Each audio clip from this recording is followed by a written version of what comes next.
Well, hey guys, I just wanted to go ahead and take a moment and just kind of show you what I got going on here. Alright, now you got reactor number 1 and you got reactor number 2. They're all set up, everything's ready to go. The only thing I have to do is orientate.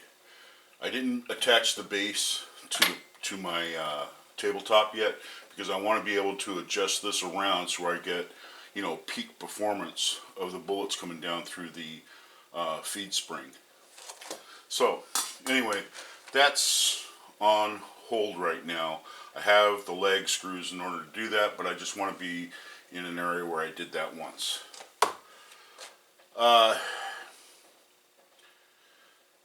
These two machines are really actually more than I really ever needed. I'm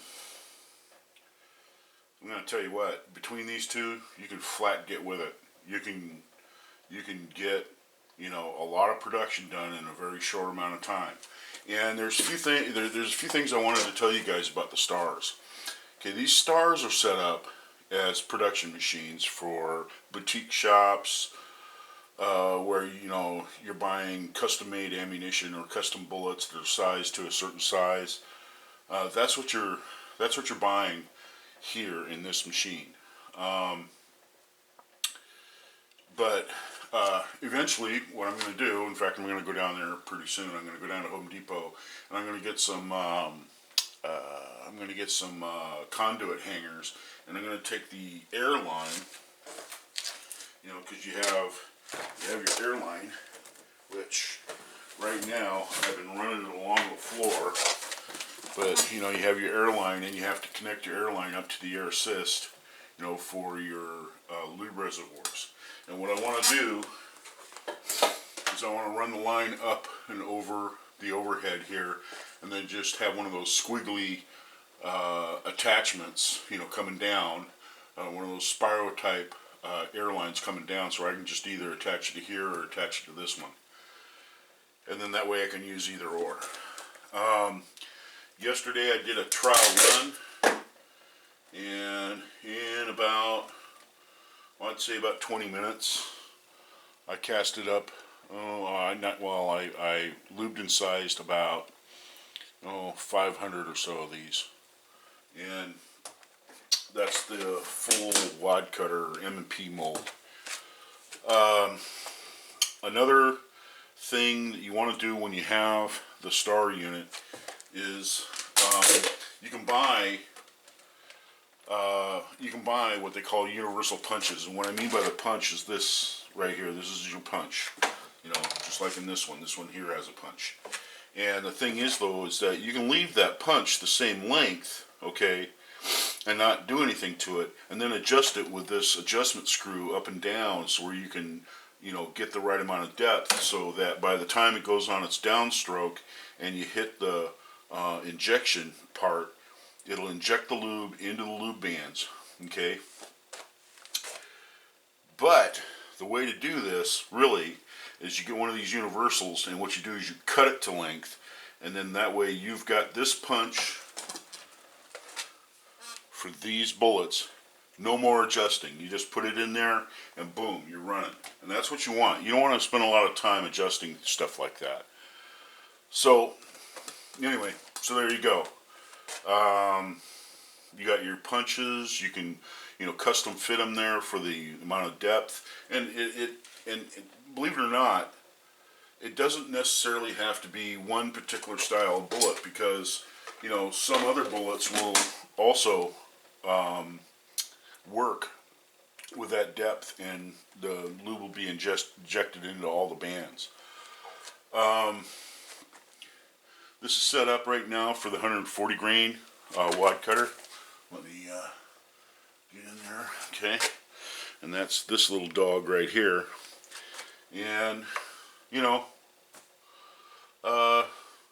can't go any faster. This thing will just it'll smoke anything out there.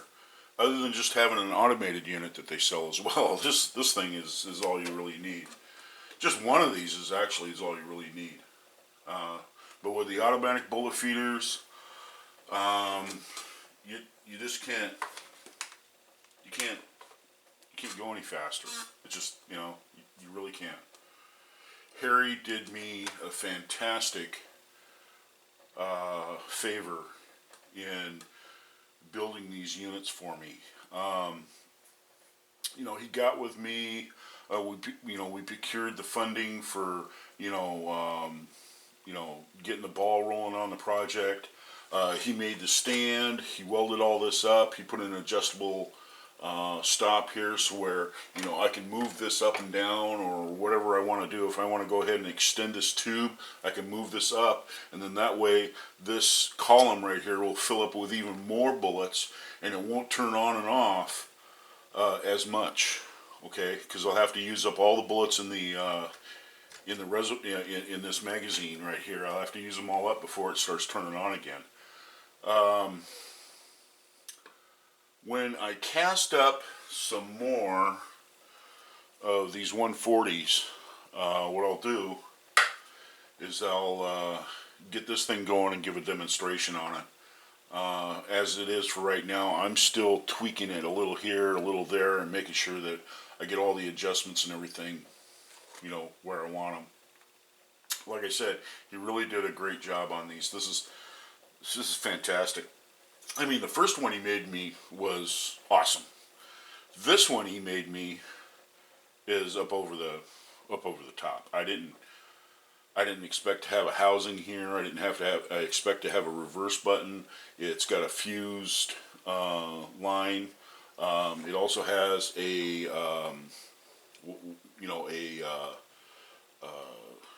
plug that you can put in there where it'll just run in a circle and it'll just keep the motor running the whole time, so that you can adjust the speed that you want the bullets to go down. I mean, I'm telling you what, guys. I got one of these. It's real cheap. You can get these for like $9-10 off of eBay. They're just a no contact thermometer.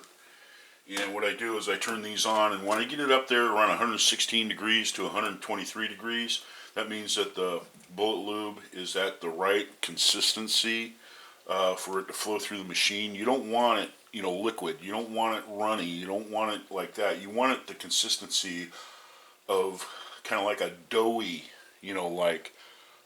consistency to run through this. Kind of like the consistency of gum, chewing gum. And once it gets injected into the bullet lube grooves, and it goes down and goes into your collection bucket here, comes out the bottom, goes down in the collection bucket, that lube instantly hardens. So boom, you're done. I did a little testing the last time I was out. I know I'm a real strong proponent of using Rooster Jacket. I've used Rooster Jacket for years. I really do believe in the product. I had a bunch of bullets. I didn't clean the pistol, but I had a bunch of bullets that did not have Rooster Jacket on them, and I put those through one of my revolvers. I didn't get any leading. At all. Now, the revolver already had a coating left behind in the barrel of lube from the previous bullets that I fired in that revolver. But yeah, this lube, this Magma lube, it really works really good. Really works good. So who knows? I might not even Rooster Jacket these afterwards. This mess right back here is gonna find a home. About 80% of all those bullets there are all bullets that I'm never gonna shoot. I've already taken a box of mixed matched half full, half quarter full, boxes of bullets out to the range with a free sign on them. And now I got to go through all these and get rid of these as well, because it's just taking up room in my shop. My shop is absolutely getting to be a mess. I've got stuff spread out all over the place, and I'm really getting kind of tired of the whole situation out here. I just want to break down to the stuff that I'm going to use for the pistols and rifles that I have, and not have this expansion here of stuff.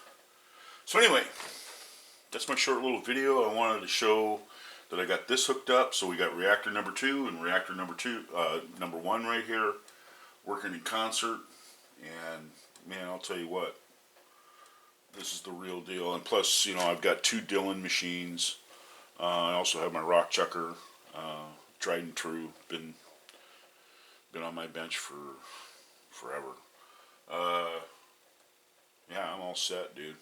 So anyway, this is Thor's Axe, and that's about all I got, guys.